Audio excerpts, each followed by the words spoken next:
North east के लोगों के खिलाफ नस्ली और क्षेत्रीय भेदभाव की घटनाएं आए दिन सामने आती रहती हैं, जो कि लंबे समय से चिंता की वजह बनी हुई हैं। हाल ही में सुप्रीम कोर्ट ने इस मामले पर सख्त रुख अपनाया है और कहा है कि ऐसे मामलों में देरी बिल्कुल बर्दाश्त नहीं की जाएगी। अदालत ने समय से सुनवाई और नीतिगत कार्रवाई की जरूरत पर जोर देते हुए कहा है कि संवेदनशील मामलों को प्राथमिकता देनी होगी। सुप्रीम कोर्ट ने हाल ही में नॉर्थ ईस्ट के लोगों से जुड़ी नस्ली और क्षेत्रीय भेदभाव के मामलों में सख्त रुख अपनाया है। यह आदेश उस जनहित याचिका पर दिया गया जिसे अधिवक्ता मोदोया काइना ने दायर किया था और वरिष्ठ अधिवक्ता प्रदीप राय ने कोर्ट में दलील पेश की थी। कोर्ट ने कहा कि ऐसे संवेदनशील मामलों में आउट ऑफ टर्म यानी समय से पहले सुनवाई जरूरी है। अदालत ने दिल्ली हाई कोर्ट के चीफ जस्टिस से अनुरोध किया है कि प्रशासनिक पक्ष पर विचार करके एक समग्र नीति तैयार की जाए। इसका मकसद ये सुनिश्चित करना है कि ऐसे मामलों में समयबद्ध ट्रायल हो और लंबित मुकदमों में तेजी आए। याचिका में 2014 का नीडो तानिया हत्याकांड भी शामिल है। अरुणाचल प्रदेश के छात्र नीडो तानिया की दिल्ली में कथित नस्ली हमले में मौत हुई थी। इसके बाद गृह मंत्रालय ने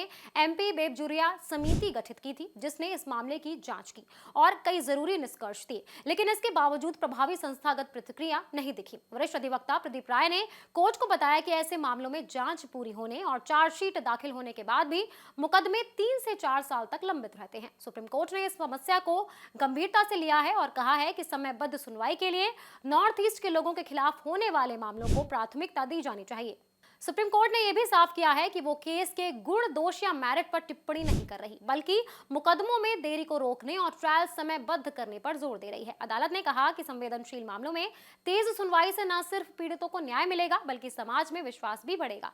इससे पहले भी सुप्रीम कोर्ट ने नॉर्थ ईस्ट के लोगों के खिलाफ नस्ली हिंसा रोकने के दिशा निर्देश बनाने की मांग वाली एक अन्य याचिका सुनी थी। उस दौरान अदालत ने भारत के अटॉर्नी जनरल से इस मुद्दे की जांच करने के लिए कहा था। अब सुप्रीम कोर्ट ने इसे और सख्त रूप दिया है और दिल्ली हाई कोर्ट को भी निर्देश दिए हैं कि वो नीति बनाकर सुनिश्चित करे कि ट्रायल समय पर पूरे हों।